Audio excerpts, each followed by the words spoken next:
நேற்று பார்த்தீங்கன்னா நம்ம சொன்னது வெறும் நேற்று 12 பேர் தான் சொன்னேன். 12 பேர் தான் சொன்னேன். அதில் 11 பேர் ட்ரீம் 11ல் நம்ம சொன்னது 8 பேர் வந்துருக்குது. யார் யார் இப்படி பார்த்தோம்னா கேப்டன் வைஸ் கேப்டன் நேற்று உள்ளே வந்துட்டாங்க. சூரியகுமார் யாதவும் பியூஷ் சாவ்லாவும் உள்ளே வந்துட்டாங்க. இசான் கிசான், திலக் வர்மா, ஹர்திக் பாண்டியா, புவனேஸ்வர் குமார், பும்ரா, பேட் கமின்ஸ் 8 பேர் உள்ளே வந்துட்டாங்க. வராத ஆள் வந்து பார்த்தீங்கன்னா ட்ரேவிஸ் ஹெட்டு. அதுக்கு ஏன் ட்ரேவிஸ் ஹெட்டை கவனிக்கல அப்படின்னா, ட்ரேவிஸ் ஹெட்டு நான் இப்போ தான் அவரை ஃபாலோ பண்ணுறேன். அவர் வந்து ரொம்ப காலமாக இருந்தாலும் ஐபிஎல் போன சீசனில் அவர் பெருசாக சோபிக்கல, அதிக மேட்ச் விளையாடல. இந்த சீசனில் தான் அவர் விளையாடுறாரு. அவருடைய டேட்டா என்னன்ட்டா இல்லை, இல்லைன்னா அவரே உள்ள கொண்டு வந்தால் நேற்று 9 பேர். ஸோ அதெல்லாம் ஓகே. நேற்று வந்து பார்த்தீங்கன்னா நிதிஷ்குமார் ரெட்டி வெறும் அவருக்கும் கடைசியாக வந்தவனுக்கும் வெறும் 4 பாயிண்ட் தான் வித்தியாசம். ஆல்மோஸ்ட் அவனும் ட்ரீம் 11 வந்த மாதிரி தான். மயங்க் அகர்வாலும் 20 பாயிண்ட் வச்சிருந்தாரு. ஸோ நேற்று 10 பேர் 11 பேருக்கு 10 பேர் நல்லா பர்ஃபார்மன்ஸ் பண்ணியிருக்காங்க. ஸோ நேற்று கண்டிப்பாக 1 to 10 வரைக்கும் ஜெயிச்சிருப்பாங்கன்னு போட்டேன்.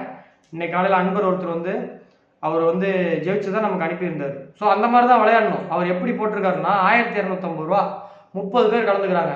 அப்போ 30 பேர் 1250 ரூபா எவ்வளோ? 30 பேர் கலந்துக்கிறாங்க. ஒரு ஆள் வந்து 1250 ரூபா கட்டணும். 1250 ரூபா இன்ட்டு 30 பேர் மொத்தம் 37,000 ரூபா வருது. அதில் மொதல் ப்ரைஸ் 30,000 ரூபா. கம்பெனிக்காரனுக்கு 7,500 ரூபா. ட்ரீம் 11காரன் தான் அதிகமாக சம்பாதிக்கிறான். ஸோ இப்போ 30,000 ரூபா அவர் ஜெயிச்சிருக்காரு 30 பேருக்கு டீமில். இன்னொரு டீம் வந்து பார்த்தீங்கன்னா 1250 ரூபா இன்ட்டு 4 பேர் விளையாடுறதுல போட்டிருக்காரு. ஸோ வந்து 5,000 ரூபா வருது பார்த்தீங்களா, அதில் ஒரு 4,500 ரூபா ஜெயிச்சிருக்காரு. 500 ரூபா கம்பெனிக்கு ட்ரீம் 11க்கு. ஸோ இப்போ அவர் ஒன்று போட்டதுனால 1 ஜெயிச்சார். இதுவே அதே 1 to 20 10 கண்டெஸ்ட் போட்டிருந்தா 10 ஜெயிச்சிருப்பாரு. அப்போ எவ்வளோ? 30,000 ரூபா இன்ட்டு 10னா 3 லட்சம். ஸோ அந்த மாதிரி விளையாடுங்கன்னா அதை விட்டுட்டு 49 ரூபா போட்டு நான் 1 கோடி ரூபா ஜெயிப்பேன்னா எப்படி முடியும்? அதில் 2 லட்சம் பேர் கலந்துக்கிறான். 2 லட்சம் பேர்த்துல எப்படி 1 கோடி ரூபா ஜெயிக்க முடியும்? அதெல்லாம் முடியாது. ஏன் சக்தி இவ்வளோதான். இப்போ இப்படி போயிட்டு இருக்கு. இன்னும் 2 வருஷம் போச்சுன்னா எனக்கு இப்போ ஒவ்வொரு மேட்ச் முடிய எனக்கு டேட்டா கிடைச்சிக்கிட்டே இருக்கு. என்கிட்ட ஒரு ஸ்பைரல் பைண்டிங் 4 ஸ்பைரல் பைண்டிங் கூட டேட்டாவாக எழுதிட்டு இருக்கேன். இன்னும் ஒரு 2-3 வருஷம் கழிச்சு என்கிட்ட டேட்டா நிறையா வந்துருச்சு அப்படின்னா 11 பேர் விளையாடுறாங்கன்னா அதில் 11 பிளேயரோட டேட்டாவும் கிடைச்சதுன்னா 2 பக்கமும் 11 பேர் கிடைச்சதுன்னா நீ நம்ம 11 பேர் கரெக்டாக சொல்லலாம். கேப்டன் வைஸ் கேப்டன் நோட்டு போட்டு எழுதிட்டு இருக்கிறேன். இன்னும் ஒரு 2 வருஷத்தில் கிடைச்சிரும். 2025 நம்ம டெய்லியுமே 1 to 30 1 to 50 1 to 50னா 1000 ரூபா கட்டினோம்னா நமக்கு வந்து ஒரு சில கண்டெஸ்ட்டில் ஒரு ப்ரைஸ் மட்டும் கிடைக்கிறதுல 45,000 கிடைக்கும். இதே 2-3 ப்ரைஸ் கிடைக்கிறதுல first prize 30,000, second prize 10,000, third prize 5,000 அப்படி தான் கிடைக்கும். அந்த மாதிரி விஷயங்கள்லாம் நம்ம நிறையா ஜெயிக்கிறதுக்கு வாய்ப்பு இருக்குது. இன்னும் 2 வருஷத்துக்கு மேலே நம்ம நிறையா ஜெயிக்கலாம். ஸோ அது வரைக்கும் அனுசரித்து போங்க. உங்களுடைய ஒரு சின்ன வேண்டுகோள், சமீபத்தில் என்ன மாதிரியே ஒருத்தர் டெலிகிராம் ஓப்பன் பண்ணி என் பேரில் என் ஃபோட்டோ வச்சு ஓப்பன் பண்ணி நான் சேலம் சைபர் கிரைமில் கம்ப்ளைண்ட் கொடுத்து சைபர் கிரைம்லேருந்து டெலிகிராமுக்கு ரிப்போர்ட் அனுப்பி, ஆனால் ரிப்போர்ட் ஆக்ஷன் எடுக்கிறான், ஆனால் ரொம்ப ரேட்டாக எடுக்கிறான். நான் ஏப்ரல் 4 நான் கம்ப்ளைண்ட் கொடுத்தேன். 26 எங்களுக்கு ரிப்ளை வந்தது. இந்த மாதிரி அந்த சம்மந்தப்பட்ட நபருடைய ஐடி ப்ரூஃப்லாம் கொடுங்கன்னாங்க. நான் என்னுடைய பாஸ்போர்ட் இதான், நான் தான் ஒரிஜினல் ஐடி, அது ஃபேக் ஐடின்னு சொல்கிறதுக்காக என்னுடைய பாஸ்போர்ட், என்னுடைய ஆதார் கார்டு, ஓட்டர் ஐடி, என்னுடைய பேன் கார்டு, என்னுடைய ஸ்கூல் சர்டிஃபிகேட் எல்லாம் கேட்டாங்க. அதெல்லாம் எடுத்துகிட்டு போய் சேலம் சைபர் கிரைமில் கொடுத்து அதை ஸ்கேன் பண்ணி 28 அனுப்புனாங்க. சாரி, தப்பாக சொல்கிறேன், 26 அனுப்புனாங்க. அதை அவங்க எப்போ 29 இதனால் என்ன பிரச்சனைன்னு கேட்குறான். அதாவது ஃபஸ்ட்டு ஃபேக் ஐடி ஒருத்தன் ஓப்பன் பண்ணியிருக்கான், அதை இவன் தான் ஒரிஜினல் ஐடின்னு ஒரு ரிப்போர்ட் கேட்குறான். அதை நம்ம அனுப்புகிறோம். திரும்ப ஏப்ரல் 29 என்ன பிரச்சனைன்னு கேட்குறான். அப்புறம் நம்ம விளக்கம் கொடுக்குறோம். இந்த மாதிரி நான் ஒரு ஃபெமிலியர் அஸ்ட்ராலஜர், எனக்கு இந்த மாதிரி 7 லட்சம் சப்ஸ்கிரைபர் இருக்காங்க, நான் இந்த மாதிரி பண்ணிட்டு இருக்கேன், இந்த மாதிரி ஒருத்தர் போலியே என் பேரில் பண்ணி என்னுடைய பேரை கெடுக்கிறதுக்கு பார்க்குறாருன்னு சொல்லி விளக்கம் கொடுத்ததுக்கு அப்புறம் மே மாதம் 1 மிட் நைட்டு டெலீட் ஆகுது அந்த சேனல். சரி, அந்த அக்கௌண்ட் ஓப்பன் பண்ணவனுடைய அட்ரஸ், அவனுடைய ஐஎம்இ அட்ரஸ்லாம் கொடுறான்னு டெலிகிராமில் கேட்டால் அதுக்கு நீங்கள் எஃப்ஐஆர் போட்டால் தான் கொடுப்பண்றான். அப்புறம் நமக்கு வந்து கொஞ்சம் ஏதோ பழக்கம் இருக்கிறதுனால வேறு சில கேஸ் சைபர் கிரைமில் இருக்க கேசஸ்க்கெலாம் இவரோட தொடர்பு இருப்போன்னு நாங்கள் சஸ்பெண்ட் பண்ணுறோன்னு சொல்லி அதெல்லாம் கொடுத்ததுக்கப்புறம் அவன் வந்து எங்களுக்கு எப்போ கொடுக்குறான்? மே மாதம் 3 காலையில் 10 மணிக்கு எங்களுக்கு ஐஎம்இ நம்பர் கொடுக்குறாங்க. அதில் வந்து 3 பேர் அட்மினாக போட்டுருந்துருக்காங்க. அதில் அந்த நம்பர் மெசேஜ் போட்டவங்க நம்பரை ஒருத்தர் கொடுக்குறாரு. அந்த நம்பரை வச்சு சைபர் கிரைமில் ஐஎம்இ நம்பர் வச்சு ஃபோன் நம்பர் எடுத்து பார்த்து ஒரு 2 நம்பரில் என்கிட்ட கேட்டால் அதில் ஒரு நம்பர் தெரிஞ்சு போச்சு. நான் 8 நம்பர் தான் சஸ்பெக்ட் வச்சுருந்தேன், அதில் அந்த ஒரு நம்பரும் இருந்தது. அப்புறம் கூப்பிட்டு பேசி அதுக்கப்புறம் கரூர் எஸ்பி ஆஃபீஸுக்கு அவங்கள வர வச்சு பேசி எல்லாம் பண்ணி எழுதி வாங்கி இதெல்லாம் ஏன் இனிமேல் தயவு செஞ்சு யாரும் இப்படி பண்ணாதீங்க. நான் உங்கள் நல்லது தான் சொல்கிறேன். நீங்கள் உங்கள் பேரில் என்னமோ பண்ணிட்டு போங்க. இப்போ தமிழ்நாட்டில் 4-5 பேர் பண்ணுறாங்க, நான் யாரையா சீன்றேன், என் வேலை அது கிடையாது.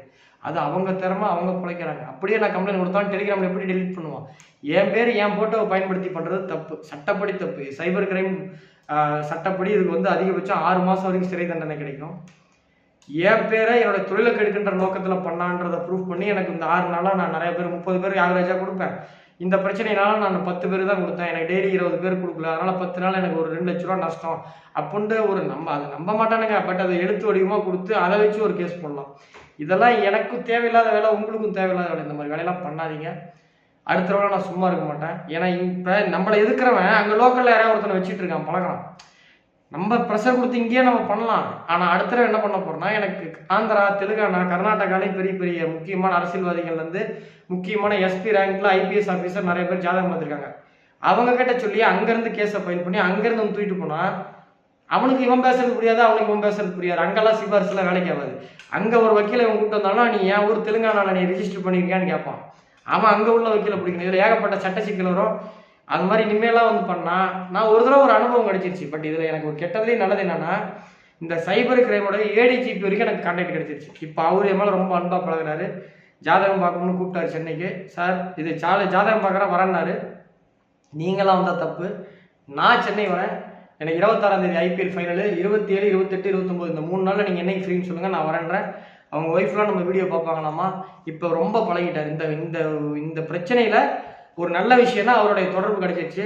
அவர் இப்போ தான் ஜாயின் பண்ணியிருக்காரு இந்த சைபர் கிரைம் ஏடிஜிபி. ஸோ எப்படி பார்த்தாலும் இன்னும் ஒரு 3 வருஷம் அந்த போஸ்டிங்கில் இருப்பார். ஸோ எனக்கு 3 வருஷத்துக்கு எந்த பிரச்சனையும் கிடையாது. எப்படி மினிமம் 2 வருஷம்னாச்சும் அதில் இருப்பார். ஸோ வந்து எனக்கு உதவி செய்யறதுக்கு ரொம்ப ஒரு நல்ல நபர் கிடைச்சாங்க. ஸோ இந்த பிரச்சனையில் எனக்கு உதவி செஞ்சு இந்த பிரச்சனையிலேருந்து ஷார்ட் அவுட் பண்ணல. இந்த வீடியோ மூலமாக Salem cyber crime sub inspector, இதுக்காக உதவி செஞ்ச இன்ஸ்பெக்டர், இதற்காக எனக்கு கண்டுபிடிக்கிறதுக்கு ட்ராக் பண்ணுறதுக்கு மெயில் அனுப்பின அசிஸ்டன்ட் கமிஷனர் எல்லாத்துக்கும் நான் இந்த தருணத்தில் நன்றி சொல்கிறேன். எனக்காக கரூர் ஏடிஎஸ்பி கூப்பிட்டு பேசினார். இந்த மாதிரிலாம் பண்ணால் இனிமேல் பெரிய பிரச்சனை பண்ணுன்ட்டு ரொம்ப மிரட்டினார். அவருக்கும் நெஞ்சார்ந்த நன்றி. கரூர் சைபர் கிரைம் எஸ்ஐ அவர்களுக்கும் நெஞ்சார்ந்த நன்றி. அனைவருக்கும் இந்த பிரச்சனையில் எனக்கு உதவி செஞ்ச காவல்துறைக்கு என்னுடைய மனமார்ந்த நன்றிகள். இவங்க கண்டுபிடிக்க உதவியாக இருந்த டெலிகிராம் கம்பெனிக்கு, அவன் பார்க்க மாட்டான் இருந்தாலும் நம்ம நன்றி சொல்கிறோம். டெலிகிராம் கம்பெனிக்கு நன்றி. என் பேரில் டெலிகிராம் இனிமேல் சேனல்லாம் ஓப்பன் பண்ணால் கடுமையான நடவடிக்கை எடுப்பேன். இந்த தடவை நான் சில விஷயங்கள் தெரிஞ்சுக்கிட்டேன். ஒன்று, இங்கே லோக்கலில் கம்ப்ளைண்ட் கொடுக்கக்கூடாது, லோக்கல் ஆஃபீஸரை வச்சு பேசக்கூடாது. ஏன்னா அவங்களுக்கும் ஒருத்தனை எனக்கு தெரியுது, எல்லாருக்கும் நீங்கள் வக்கீல் தெரியுது. ஏங்க அவங்களுக்கு 2 வக்கீல் தெரிஞ்சுன்னா எனக்கு வரைக்கும் 150 வக்கீலுக்கு மேலே ஜோசியம் பார்த்துக்கிறேன். அதில் 10-15 வக்கீலுக்கு மேலே அரசு தரப்பு வழக்கறிஞர், சுப்ரீம் கோர்ட் ஜட்ஜ் வரைக்கும் நான் ஜாதகம் பார்த்துருக்கேன். சுப்ரீம் கோர்ட் அரசு தரப்பு வழக்கறிஞர், சுப்ரீம் கோர்ட் லாயர் வரைக்கும் பார்த்துருக்கிறேன். பட் எல்லார்ட்டையும் உதவி கேட்டு பிரச்சனையை வளர்த்தி பெருசு பண்ணி என்ன கொண்டு போகிறது? முடிச்சு விட்டுருணும். அவன் ஒரு வேளை ஏற்றுன்னு இருந்தால் நான் விட்டுருக்க மாட்டேன். அவனும் மடிஞ்சு போனதுனால சரி போன முடிச்சுக்கிச்சு.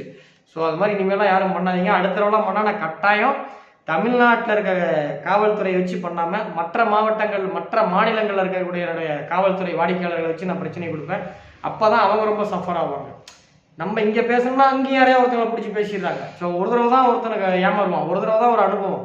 அடுத்த தடவைலாம் கண்டிப்பாக இது பண்ண மாட்டேன். ரெண்டாவது, இந்த டெலிகிராமில் எப்படி ரியாக்ஷன் பண்ணுறாங்கன்னு தெரிஞ்சு போச்சு. இப்போ முதல் ட்ரிப்பு நான் என்னுடைய ஆதார் கார்டு, என்னுடைய பேன் கார்டு, வாட்ஸ்அப், இது என்னுடைய Aadhaar card, PAN card, voter ID, என்னுடைய பாஸ்போர்ட்டு, என்னுடைய ஸ்கூல் சர்டிஃபிகேட் எல்லாத்தையும் கொண்டு போய் கொடுத்துருந்தோன்னா 3 நாளைக்கு முன்னாடியே டெலிகிராம் டெலிட் ஆகிடும். ரெண்டாவது, என்கிட்ட இந்த தகவலே அவங்க டெலிகிராம் வந்து என் பேரில் ஒருத்தன் ஓப்பன் பண்ணுறான். ஏப்ரல் மாதம் 21ஆம் தேதி ஓப்பன் பண்ணுறான். எனக்கு அந்த தகவலே நீங்கள் 23ஆம் தேதி நைட்டு தான் வருது. யாராவது இனிமேல் என் பேரில் ஓப்பன் பண்ணாங்கன்னா என் நம்பருக்கு இமீடியட்டாக கால் பண்ணுங்கள். இது எமர்ஜென்சி. கால் பண்ணால் நான் எதுவுமே சொல்ல மாட்டேன். இமீடியட்டாக என் நம்பருக்கு கால் பண்ணி சொல்லுங்கள். நீங்கள் சொல்லுங்கள், எனக்கு அது தெரிஞ்சிருக்காது. ஸோ ஒருத்தர் வந்து சென்னைக்காரர் தான் சொன்னார், இந்த மாதிரி உங்கள் பேரில் உங்கள் கம்பெனிலே விளம்பரம் வருது, உங்களுடைய சேனலே விளம்பரம் வருதுன்னு சொன்னார். ஸோ அவருக்கும் இந்த நேரத்தில் தரணி சாருக்கு நன்றி. அவர் சொல்லலாம், நான் இன்னும் 2-3 நாள் ஏமாந்துருப்பேன், இந்த பிரச்சனை இன்னும் கொஞ்சம் பெருசாக இருக்கும். ரெண்டாவது, உங்கள்கிட்ட ஒன்று கேட்குறேன். உங்களுக்காக தான் நான் உழைக்கிறேன். நான் டெலிகிராம் ஆகட்டும், மேட்ச் ரிசல்ட் ஆகட்டும், உங்களுக்காக தான் நான் வாழ்கிறேன். நீங்கள் நல்லா இருக்குன்னு தானே ட்ரீம் லெவன் நான் கஷ்டப்பட்டு கண்டுபிடிக்கிறேன். அதில் வெற்றி வருது, தோல்வி வருது, அதை விடுங்க, அது ஆராய்ச்சி. பட் நான் உங்களுக்காக உண்மையாக இருக்கல. என் பேரில் இன்னொருத்தன் டெலிகிராம் ஆரம்பிக்கிறான்னா நீங்கள் சேர்றீங்களே, இது நியாயமா? எனக்கு செய்கிற நம்பிக்கை துறவும் கிடையாது. இது நியாயமான உங்கள் மனசாட்சி நீங்களே கேளுங்க. என் பேரில் இன்னொருத்தன் ஆரம்பிக்கிறான், அதில் வந்து என்னை பற்றி தப்பாக எழுதுறான், என்னை பற்றி பதிவு போடுறான், ஏன் ஸ்ட்ரைக் ரேட் சரியில்லைன்றான். ஸ்ட்ரைக் ரேட் சரியில்லைன்னா ஏன் என்கிட்ட வாங்க போகிறீங்க சொல்லுங்கள். இப்போ இந்த ஐபிஎல் முதல் மேட்ச்லேருந்து அந்த பிரச்சனை ஆரம்பித்த 36வது மேட்ச் வரைக்கும் எல்லா மேட்சும் வாங்கினது 16 பேர். 16 பேர் எல்லா மேட்சும் வாங்கியிருக்கீங்க. அதில் நான் இடையில 8 மேட்ச் ஸ்கிப் பண்ணிக்கிறேன். பட் நீங்கள் அந்த 8 மேட்சும் கேட்டிருக்கீங்க. அப்போ அந்த 16 பேரும் 36 மேட்ச் வாங்கியிருக்கீங்க. அவங்க நஷ்டமாக இருந்தால் நீங்கள் வாங்குவீங்களா? நியாயமாக சொல்லணும். ஸோ அதுக்கு ஒரு 36 போஸ்ட் பாண்டி போட்டோ வச்சு ஒரு உங்களுக்காக தான் ஏன் செய்யறேன் அப்படின்னு ஒரு பதிவு போடுறேன், அதுக்கு 30 பேர் ஃபயர் வேற விடுறீங்க. இப்படிலாம் பண்ணும்போது தான் எனக்கு சில நேரம் தோணும், நம்ம இந்த கிரிக்கெட் ப்ரெடிக்ஷனை கடைசி காலத்தில் சொல்லித்தரலாம், ஜோசியம் எல்லாருக்கும் சொல்லித்தரலாம். இந்த ஆண் குழந்தை பெண் குழந்தை பிறக்கிற மேட்ரு, குழந்தை இல்லாதவங்களுக்கு எந்தெந்த நாளில் ஒன்று சேர்ந்தா சீக்கிரம் குழந்தை பிறகு, இதெல்லாம் சொல்லித்தரலான்னு தோணும். ஆனால் இந்த மாதிரி சில விஷயங்கள் நடக்கும்போது எனக்கு எதிராக ஒருத்தன் நடக்கும் பொழுது அவன்கிட்ட நம்ம ஆளுங்களே போய் ஜாலரா அடிக்கும் போது, நம்ம ஆளுங்களே போய் அங்கே ஆதரவு தரும்போது இந்த நம்பிக்கை துறவிகளுக்கு நம்ம ஏன் சொல்லி தரணுன்ற எண்ணம் வருது. தயவு செஞ்சு இனிமேல் யாராவது சேனல் ஆரம்பிச்சா இமீடியட்டாக சொல்லுங்கள், யாரும் சேராதீங்க. அப்படியே தான் இனிமேல் சேர்ந்தீங்கன்னா நான் வந்து இனிமேல் ஒன்றும் இல்லை, 100 ரூபா கொடுத்தா தான் ட்ரீம் 11 தரேன்னா 10 பேர் வாங்கட்டுமே, 20 பேர் வாங்கட்டுமே, மீதியெல்லாம் பாதிக்கப்படுவீங்கல்ல. தயவு செஞ்சு எனக்கு நம்பிக்கை துரோகம் பண்ணாதீங்க. நான் உங்களுக்காக தான் பண்ணுறேன், எனக்கு உண்மையாக இருக்கு. நான் இது யாரையும் தப்பாக சொல்லலை. ஒரு சிலர் வந்து நான் என் சேனல் நினச்சி ஏமாந்து போயிட்டீங்க, ஒரு சிலருக்கு தெரிஞ்சு தான் போயிருக்கீங்க. இது பாலாஜியோட சேனல் கிடையாது, பாலாஜியோட ப்ரெடிக்ஷன் வாங்குறான் எவனோ ஒருத்தன் தான் இந்த வேலையை பார்க்குறான் அப்படின்னு சொல்லி பண்ணுறீங்க. அது தெரிஞ்சும் போகிறீங்க, இது தப்புங்க. இப்படிலாம் பண்ணிங்கன்னா நான் உங்களை, நீங்கள் என்னை எப்படி நீங்கள் எனக்கு நம்பிக்கை துரோகம் பண்ணுற மாதிரி நான் உங்களுக்கு நம்பிக்கை துரோகம் பண்ணால் நீங்கள் என்ன பண்ணுவீங்க? அப்படி பண்ணாதீங்க.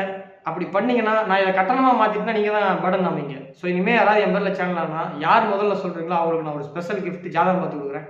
அவங்களுக்கு விருப்பம் இருந்தால் எனக்கு உண்மையாக இருங்க, உங்களுக்காக நான் கஷ்டப்படுறேங்க. ஒரு ஜாதகத்துக்கு நான் 2000 to 3000 வாங்குறேன் ஆளை பார்த்து. காலையில் 5 சாயங்காலம் 5 பார்த்தா டெய்லி நான் 20,000 மினிமம் சம்பாதிப்பேன். இதையெல்லாம் விட்டுட்டு தானே இந்த ஐபிஎல் 70 நாளும் ஜோசியம் பார்க்காம நான் இருக்கேன். இந்த 70 நாளும் நான் ஜோசியம் பார்த்தா கூட ஒரு நாளைக்கு 20,000 ரூபா கூட 70 நாளைக்கு நான் வந்து ஒரு 10 லட்சமா சம்பாதிப்பேன். ஆனால் இந்த 70 நாளில் இந்த வரைக்கும் கிரிக்கெட் ப்ரெடிக்ஷனில் நான் அவ்வளோ சம்பாதிச்சேன்னா சத்தியமாக இல்லை. தொழில் மேலானே அவ்வளோ சம்பாதிக்கல. நான் ப்ரெடிக்ஷன் போட்டு சம்பாதிக்கிறது அது என்னுடைய காசு, அதுக்கு இதுக்கு சம்மந்தம் கிடையாது. அதுக்கு நான் ஜோசியம் பார்த்துட்டு கூட நான் பண்ணலாம், அதில் நான் ஒரு 2-3 லட்ச ரூபா சம்பாதிச்சிருக்கேன். பட் ப்ரெடிக்ஷனில் நான் இது வரைக்கும் அவ்வளோ சம்பாதிக்கல. ஏன்னா வாங்குற 16 பேருக்கும் தெரியும், எல்லா மேட்சும் ஜெயிச்சாலும் ஒரு மேட்ச் தப்பானா ஒரு மேட்ச் நான் அனுசரித்து தான் போகிறேன். ஸோ என்கிட்ட இப்படிலாம் பண்ணாதீங்க. மீறி பண்ணிங்கன்னா நான் டெலிகிராம் அந்த ட்ரீம் லெவனை கட்டணமாகறத தவிர எனக்கு வழி கிடையாது. எனக்கு நம்பிக்கை துரோகம் பண்ணாதீங்க. ஸோ இந்த விஷயத்தில் எனக்கு அறிமுகம் கிடைச்ச ஏடிஜிபி சாருக்கு நான் நன்றியோட பண்ணுறதை நான் இந்த இடத்துல நான் சொல்கிறேன். நான் என்னுடைய உயிர் இருக்கிற வரைக்கும் நான் உங்களுக்கு நன்றியாக இருக்கேன். ஏன்னா எனக்காக நீங்கள் எடுத்த ரிஸ்க்கு பெருசு. ஏன்னா வந்து அவர் இன்னமும் சில விஷயங்கள்லாம் சொன்னார். ஒருவேளை டெலிகிராமில் அட்ரஸே கொடுக்கலனா கூட எனக்கு அவர் வேறு ஒரு சிம் கார்டு தரேன், நீங்கள் அதில் எஸ்எம்எஸ் அனுப்புங்க, ப்ரெடிக்ஷனாக ஈஸியாக கண்டுபிடிச்சிடலாம்லாம் ஐடியா கொடுத்தாரு. பட் அந்தளவுக்கு போல் டெலிகிராம் அட்ரஸை கொடுத்துட்டாங்க, ஐஎம்இ நம்பர் இந்த இதெல்லாம் கொடுத்துட்டாங்க, அந்த சேனலோட இதெல்லாம். ஸோ மறுபடியும் யாராவது பண்ணால் கண்டுபிடிக்க முடியாதுன்னு நினைக்காதீங்க. டெலிகிராமில் எந்த கம்பெனியாக இருந்தாலும் போலீஸுக்கு கட்டுப்பட்டது தான். ஸோ போலீஸ் வந்து ஒரு கம்ப்ளைண்ட் கொடுத்தா கண்டிப்பாக அதுக்கு ரியாக்ஷன் எடுப்பாங்க. ஸோ நேற்றைய போட்டி சிறப்பாக அமைஞ்சது. நேற்றைய போட்டியில் எந்த கண்டஸ்ட்டில் வின் பண்ணான்னு சொல்லுங்கள், பணம் எவ்வளோ சம்பாரிச்சான்னு சொல்லாதீங்க. ஏன்னா இங்கே பார்த்தீங்கன்னா அங்கே கொல்லிக்கணனுங்க எனக்கே இருக்கானுங்க. நானே என்னையே ஒழிக்கணும்னு நினைக்கும் போது உங்களை ஒழிக்கணும்னு நினைக்கிறதுல, நீங்கள் சம்பாதிக்கிறதுல, பொறாமப்படுறதுல எவ்வளோ நேரம் ஆகும்? நான் நல்லா இருக்கக்கூடாதுன்னு கை காசை போட்டு என் வாட்ஸ்அப்பை பேன் பண்ணுறது கை காசு, டெலிகிராமில் விளம்பரத்துக்கு கை காசை போட்டு செலவு பண்ணுற சில நபர்கள், பொறாமை பிடிச்ச நபர்கள்லாம் இருக்கும் பொழுது நீங்கள்லாம் இப்படி. ஆனால் நான் மனசு வெறுத்து சொல்கிறேன், நான் ஜோசியக்காரன் சாப்பிட்றேன். எனக்கு எதிராக செஞ்சவன் அவன் நீ நல்லாவே இருக்க மாட்டான். இனி அவனுக்கு எதுவுமே நல்லது நடக்காது. இனி அவனுக்கு எனக்கு எப்படி அவன் துரோகம் பண்ணானோ அப்படி இனிமே அவன் வாழ்நாளில் யாரெல்லாம் அவன் சந்திக்கிறானோ, யாருக்கெல்லாம் தொழில் பண்ணுறானோ, யாருக்கிட்டலாம் அவன் வியாபாரம் பண்ணுறானோ எல்லாமே அவனுக்கு நம்பிக்கை துரோகம் பண்ணுவாங்க. இனி வாழ்க்கையில் அவனுடைய லாபம், வெற்றி, சந்தோஷம், மகிழ்ச்சி எதுவுமே நடக்காது. இது ஒரு ஜோசிக்காரன் 9 நவகிரகத்தையே வாழ்க்கையில வழிபட்டுட்டு இவங்களை நம்பியே பிழைக்கிற என்ன ஒருத்தர் துரோகம் பண்றான். நான் இந்த 9 நவகிரகத்துக்கு உண்மையா இது வரைக்கும் இருந்திருக்கேன். பரிகாரம் இது வரைக்கும் யார்ட்டையும் காசு சம்பாதிக்கல. நான் காசு வாங்காம பரிகாரம் வாங்காம நான் ஜோசியத்துக்கு மட்டும்தான் பீஸ் வாங்கி சொல்றது உண்மை அப்படின்னா அந்த நவகிரகம் அவனுக்கு தட்டி கேட்கும். நான் கேட்கல, நவகிரகம் கண்டிப்பா அவனை கேட்கும். இனி வாழ்க்கையில அவன் துரோகத்தை மட்டும்தான் சந்திப்பான்.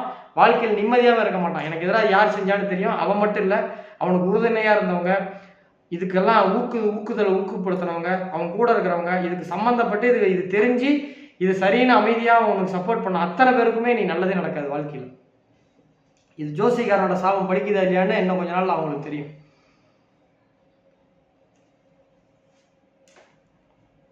ஸோ இன்னைக்கு மேட்ச் வந்து டெல்லி கேபிட்டல்ஸ்க்கும் ராஜஸ்தான் ராயல்ஸ்க்கும். இப்போ கூட நான் சாபம் தான் விட்டுனே தவிர அவன் யார், அவன் பேர், அவன் ஃபோட்டோவை இதே யூடியூப்லேயோ இல்லை என்னோட 7 லட்சம் சப்ஸ்கிரைபர் இருக்கிற யூடியூப்லேயோ போடுறதுக்கு எனக்கு சொடக்கு போடுற நேரம் ஆகாது. ஆனால் அவன் மானத்தை வாங்குறது என்னுடைய நோக்கம் கிடையாது. ஆனால் திரும்ப பண்ணாலாம் நான்லாம் இப்படிலாம் இருக்க மாட்டேன். மானத்தை வாங்கி விட்டுருவேன். அதில் வர பிரச்சனையை அவன் ஃபேஸ் பண்ணிட்டான். அவன் ஒரு 7 லட்சம் பேர் அவனுக்கு தெரிஞ்சவங்க மினிமம் என் வீடியோ 7 லட்சம் பேர் இருக்கிற யூடியூப்பில் போட்டால் அதில் மினிமம் அவனுக்கு தெரிஞ்ச ஒரு 100 பேர் கூடயே பார்க்க மாட்டாங்க. அவன் சொந்தக்காரங்க கேட்பாங்கல்ல, ஏன் அப்படி பண்ணிட்டு அவனுக்கு எவ்வளோ தலைமுடிவு ஏற்படும், பண்ணட்டும், அடுத்த தடவை பண்ணால் பண்ணி விட்டுற வேண்டியதான். ஸோ இன்றைய மேட்ச் டெல்லி கேபிட்டல்ஸ்க்கும் ராஜஸ்தான் ராயல்ஸ்க்கும். அதுக்கு முன்னாடி நேற்று யார் யாரெல்லாம் ஜெயிச்சாங்கன்றவங்க அந்த எந்த கண்டஸ்ட்டில் ஜெயிச்சிங்க, 1-1 1-10 1-20 டெலிகிராமில் டிஸ்கிரிப்ஷனில் போடுங்க, கமெண்டில் போடுங்க. மக்களும் தெரிஞ்சுக்கிட்டோம் எப்படி ஜெயிக்கிறதுன்னு. நீங்கள் இந்த 1-10 எத்தனை மேட்ச் ஜெயிச்சிருப்பீங்கன்றதையும் போடுங்க. ஸோ பார்ப்போம். ஸோ இன்றைக்கி மேட்சை பொறுத்த வரைக்கும் டெல்லி கேபிட்டல்ஸ்க்கும் ராஜஸ்தான் ராயல்ஸ்க்கும் டெல்லி சார்பாக பார்த்தீங்கன்னா 11 மணிக்கு தான் கொடுத்துருக்கான் இந்த கிரிக் பஸ்ஸில். ஃப்ரேசர் மக்கருக்கு, Prithvi Shaw, Shai Hope, Rishabh Pant, T Stubbs, Abishek Porel, Axar Patel, Kuldeep Yadav, Mukesh Kumar, Khaleel Ahmed, Williams, எல்பி வில்லியம்ஸ் விளையாடுறதுக்கான வாய்ப்பு இருக்கிறதா சொல்லியிருக்காங்க. ராஜஸ்தான் ராயல்ஸ் சார்பாக Yashasvi Jaiswal, Jos Buttler, Sanju Samson, Riyan Parag, Shimron Hetmyer, D Jurel, Rovman Powell, Ravichandran Ashwin, Trent Boult, Avesh Khan, Yuzvendra Chahal இவங்கெல்லாம் விளையாடுறதுக்கான வாய்ப்பு இருக்கிறதா சொல்லியிருக்காங்க. ஸோ இன்னைக்கு மேட்ச் பார்த்தீங்கன்னா பரணி நட்சத்திரத்தில் ஆரம்பித்து பரணி நட்சத்திரத்திலே முடியுது. ஸோ பரணி நட்சத்திரம் 1ஆம் பாதத்தில் ஆரம்பித்து 2ஆம் பாதத்தில் முடியுது. ஸோ இன்னைக்கு சுக்கரனுடைய ஆதிபத்தியம் இருக்கவங்களாம் நிறைய ஜெயிப்பாங்க. ஸோ இன்னைக்கு யாரெல்லாம் ட்ரீம் லெவலில் வரதுக்கு வாய்ப்பு இருக்குன்னா, விக்கெட் கீப்பராக Shai Hope, Rishabh Pant, Jos Buttler impact பிளேயராக வரதுனால அவர் உறுதியாக எடுக்க முடியல. பேட்டிங்கில் பொறுத்த வரைக்கும் இன்னைக்கு யாசஸ்வி ஜெய்ஸ்வால், ஃப்ரேசர் மக்கருக்கு, பிருத்திவி ஷா, ஆல்ரவுண்டரில் ரியான் பராக், அக்சர் பட்டேல், பவுலிங்கில் ரஷித் சலாம், குல்தீப் யாதவ், கலீல் அகமது, வில்லியம்ஸ். ஒருவேளை ராஜஸ்தான் ராயல்ஸ் ஃபர்ஸ்ட் பேட்டிங் பிடிச்சாங்கன்னா சஞ்சு சாம்சன் எடுத்துக்கோங்க. அதே மாதிரி பவுலிங்கில் ட்ரெண்ட் போல்ட் எடுத்துக்கோங்க. ஒருவேளை டெல்லி கேபிட்டல் செகண்ட் பேட்டிங் பிடிச்சாங்க அப்படின்னா Sanju Samson, Jos Buttler, Rovman Powell, Yashasvi Jaiswal, Stubbs, ஆல்ரவுண்டரில் அக்சர் பட்டேல், ரியான் பராக், பவுலிங்கில் குல்தீப் யாதவ், யுவேந்தர் சாகல், ட்ரெண்ட் போல்ட், சந்தீப் சர்மா இவங்களை போட்டுக்கோங்க. கண்டிப்பாக வின் பண்ணுறதுக்கான வாய்ப்புகள் இருக்குது. 1-1 1-3 1-5 1-10 அதிகபட்சம் 1-20 அதுக்கு மேலே போனால் தோற்றுருவீங்க. நேற்று அவர் 1-30 ஜெயிச்சார்னா நேற்று அவர் கரெக்டாக கேப்டன் வைஸ் கேப்டனை கரெக்டாக போட்டாப்புல, அது அவருடைய சாமர்த்தியம். என் கணிப்பு 1-20 வரைக்கும் ஜெயிக்கும். ஸோ இன்றைய போட்டி கடைசி நிமிஷத்தில் பிளேயர் மாறினாங்கன்னா டெலிகிராமில் இந்த வீடியோட டிஸ்கிரிப்ஷன் பாக்ஸில் என்னுடைய டெலிகிராம் லிங்க் இருக்குது, அதில் ஜாயின் பண்ணிக்கோங்க. நான் அதில் லிங்க்கை கிளிக் பண்ணி ஜாயின் பண்ணிக்கோங்க. நான் அதில் பார்த்துறேன். மேட்ச் இன்னைக்கு யார் ஜெயிப்பாங்க அப்படின்றது வேணும் அப்படின்னா இந்த மேலே தெரியிற நம்பருக்கு வாட்ஸ்அப்பில் கேளுங்க. உங்ககிட்ட சில கேள்விகள்லாம் கேட்டுட்டு உங்கள் ஆதார் கார்டெலாம் இனிமேல் நான் ஆதார் கார்டெலாம் வாங்கிக்கணும். ஏன்னா என்கிட்ட 8 பேர் டவுட் இருந்தாங்க. அந்த 8 பேர்ட்டையும் ஆதார் கார்டு இருந்ததுன்னா நான் ஈஸியாக கண்டுபிடிச்சிருந்துருப்பேன். 8 பேர்த்தில் யார் பண்ணுவான்னு நம்ம இப்போ சஸ்பெக்ட் பண்ணிக்கலாம். அதனால் இனிமேல் யார் வாங்கினாலும் அவங்களோட ஆதார் கார்டு கொடுத்தா தான். நான் எதுவும் தப்பு பண்ண மாட்டேன். நீங்கள் தப்பு பண்ணுறவங்களா இருந்தால் அது உங்களுக்கு பிரச்சனை இல்லை. நீங்கள் எந்த தப்பும் பண்ணல, நீங்கள் மட்டும்தான் ப்ரிடிக்ஷனை யூஸ் பண்ணுறேன்னா எந்த பிரச்சனையும் கிடையாது. இனிமேல் என் ப்ரிடிக்ஷனை யார்ட்டையும் கொடுக்காதீங்க. என்கிட்ட ப்ரிடிக்ஷன் வாங்குறேன்னு நீங்கள் யார்ட்டையும் சொல்லாதீங்க. வாங்குறது 30 பேர். உங்களால் ஏன் பிரச்சனை எனக்கு இனிமேட்டு வரணும் அப்படின்னா நான் விட்டுட்டு ஜோசியம் பார்க்க ஆரம்பிச்சிடுவேன். நன்றி, வணக்கம். இந்த சேனல் வரைக்கும் சப்ஸ்கிரைப் பண்ணாலும் சப்ஸ்கிரைப் பண்ணுங்கள். நேற்று ஜெயிச்சவங்க கமெண்ட் கொடுங்க.